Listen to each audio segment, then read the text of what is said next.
वार situation रे MBBS पई abroad option choose करबा बहुत डिफिकल्ट लागुची ना। आई नो पेरेंट्स माने पिला मानकर सेफ्टी पई बहुत ओरिड अछंती।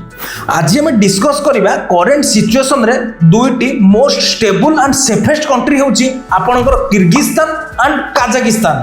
प्रथमे आसंतु जानिमा एही देश गुडिक काहे की सेफ। जियोग्राफी की देखिले एही कंट्रीज गुडिक आपनकर रशिया यूक्रेन वार जोन थारु प्रायतः 3000 किलोमीटर दूर रही।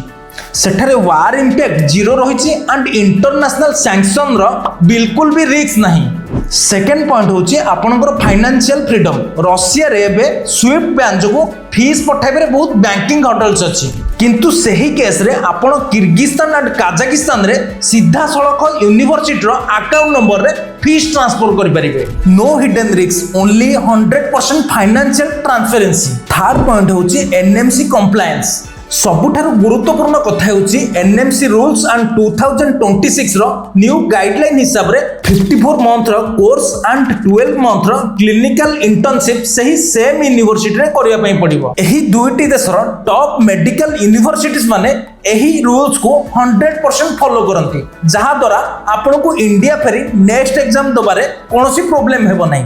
फोर्थ होची आपनकर एक्सपोर्ट रिकमेंडेशन। जदि आपको modern infrastructure and high quality clinical exposure दरकार तेबे काजाकिस्तान आपन गोटे बहुत ही बेस्ट ऑप्शन।